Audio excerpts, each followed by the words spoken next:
10월 2일 토요 237 예배 정리하고 포럼하는 시간 가지도록 하겠습니다. 산업선교회는 자살 예방 전문인 주간 예배로 먼저 치유할 것, 전도학에서는 237을 치유한 사람들, 그리고 핵심에서는 빛의 복음이라는 제목으로 말씀을 주셨습니다.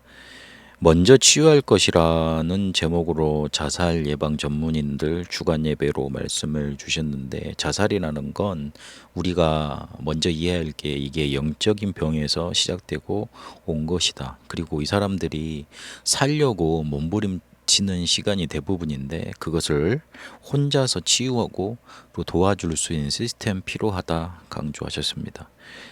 자살을 하려고 할 때, 마음을 먹을 때 이미 상처받은 상태에서 마음과 생각, 정신의 문제까지 겹친 상태고, 거기에다가 세상에 알려주지 않고 저도저히 이해할 수 없는 영적인 문제까지 합해진 거기 때문에 그렇게 할 수밖에 없는 상황으로 간다 하시면서, 우리가 정말로 알고 있어야 될 게 이게 영적인 문제인데 숨겨놓고 있는 문제가 가장 근본이라고 하셨습니다.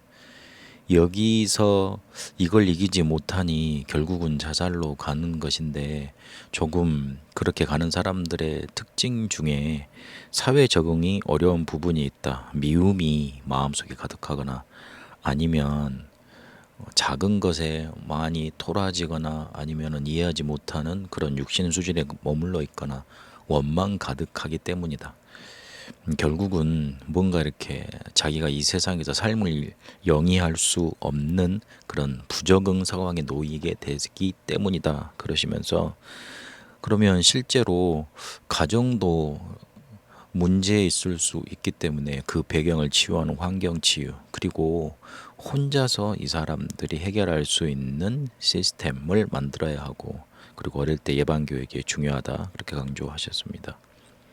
그래서 결국 집중 시스템을 만들어야 된다 그러시면서, 교회 시스템 24, 특별한 단체 또한 24, 그리고 더 중요한 건 지금 이 시대에 비대면 치유 시스템 24 만들라고 말씀하셨습니다.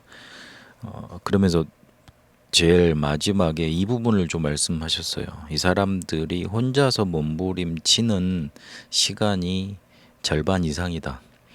이때 어떻게 도와줘야 되느냐. 우리가 24시간 그들과 함께 있으면 제일 좋은데 그렇게 할 수 없잖아요 실제로. 근데 이 사람들이 혼자서 몸부림칠 수 있는 시간에 뭔가 붙을 수 있는 시스템 필요하다며 말씀을 맺으셨습니다. 전도학에서는 237을 치유한 사람들이라는 제목으로 말씀을 주셨는데, 이거를 어떻게 세계화시킬 것인지, 지금의 미디어는 어떤 것인지에 대해서 강조하셨습니다. 237 치유 조건이 세 가지가 있는데, 첫 번째는 정확한 복음이고, 이 정확한 복음 붙잡을 때 보좌의 배경이 나타난다 하셨고요. 그리고 이게 현장에 어떻게 전달되었느냐 하는 메시지고, 그리고 세계화로 이어지는 미디어다. 이걸 알고 있어야지만 237 치유 가능하다 하셨습니다. 이것을 성경에서는, 그리고 교회사에는 어떻게 증거를 붙잡고 인도받았냐 할 때 렘넌트 7명이 그랬다. 노예, 포로, 속국, 유랑 민족 속으로 흩어진 것 같았지만 복음과 메시지와 미디어가 렘넌트 7명에는 다 들어있었다.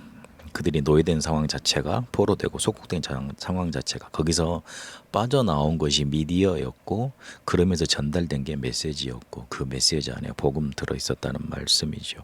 바울이 이걸 알았기 때문에 오직 복음을 들고 회당으로 파고들었고 서신으로 이걸 전달했다 그랬습니다. 루터와 칼빈도 메시지 정확한 로마서 1장 16절 17절 말씀을 붙들고 신학적으로 그리고 정치적으로 활용해서 이걸 전달했다 하셨습니다. 그러면 지금의 미디어는 어떻게 해야 될 것이냐. 교회 모이는 시간 말고 월요일이나 뭐 특별한 다른 시간, 화요일이나 시간을 활용해서 교회를 해라. 모임 미팅 그거 말 붙이지 말고 교회하라. 그러면서 예배드리라. 그 전문 있는 상황에 맞춰서 하고, 그리고 모임 미팅하지 말고 교회로 실제로 이렇게 예배드리라 이렇게 강조하시면서 지금의 미디어 이렇게 말씀하셨습니다. 그리고 산업선교 핵심에서는 빛의 복음이라는 제목으로 말씀을 주셨는데, 2022년 가장 강하게 선포될 메시지 실제 능력 갖추라, 이 부분에 대해서 오늘 또 핵심에서 강조하셨습니다. 하나님이 우리에게 주신 빛은 구원받은 자만 누릴 수 있는 축복인데 창세기 1장 3절에 창조의 빛이었고 이사야 60장에 여호와의 영광의 빛이다. 요한복음 1장 11절에 빛으로 오신 예수님을 믿으면 12절에 하나님의 자녀가 되는 권세를 주셨다 했다. 마태복음 5장 13절 16절인 것처럼 우리를 빛이라 하셨고 그렇게 베드로전서 2장 9절에 그 빛을 선전할 자로 우리를 부르셨다. 왜 그러해야 되느냐? 왜 빛을 주시고 빛이라 하셨냐? 사단이 12가지 전략을 가지고 어두움을 세상에 퍼뜨려서 그 속에 사람들이 죽어가기 때문에 그렇다. 이러면 세상 나라, 사단 나라, 하나님 나라가 이해되고 그곳으로 연결되게 된다. 이것을 제대로 한 네피림들이 세상을 장악했다 하셨습니다. 그래서 우리를 영적인 왕, 영적인 제사장, 영적인 선지자로 부르셨다 하셨습니다. 영적인 왕으로 우리를 세우셔서 빛의 복음을 왕들에게 실제로 전달하는, 그것도 노예 포로 속국으로 보내셔서 세계화된 왕들에게 빛을 전달하는 그런 주역으로 삼으셨다 하셨습니다. 그래야지만 세계화될 수 있고 이 복음이 증거될 수 있기 때문에 그러신다 하시면서 어려움이 우리에게는 굉장한 응답이다 마무리하셨습니다. 그리고 영적인 제사장으로 우리를 부르셔서 강대국 멸망을 막고 속국된 나라와 이스라엘 멸망을 막는, 정확히 말하면 재앙을 막는 사람들로 인도받게 하셨고, 영적인 선지자로 부르셔서 우상 속에 살고 있는 사람들에게 빛을 비추는 응답을 전달하게 하셨다 하셨습니다. 이러면 이거를 실제 내 것으로 만들어야 되겠는데 오직 기도할 게 있다. 남은 자의 24기도, 순례자의 25기도, 정복자의 영혼 누리는 기도, 그것만 오직 기도하면 된다. 그래서 실제 능력을 갖춰라. 그렇게 말씀을 마무리하셨습니다.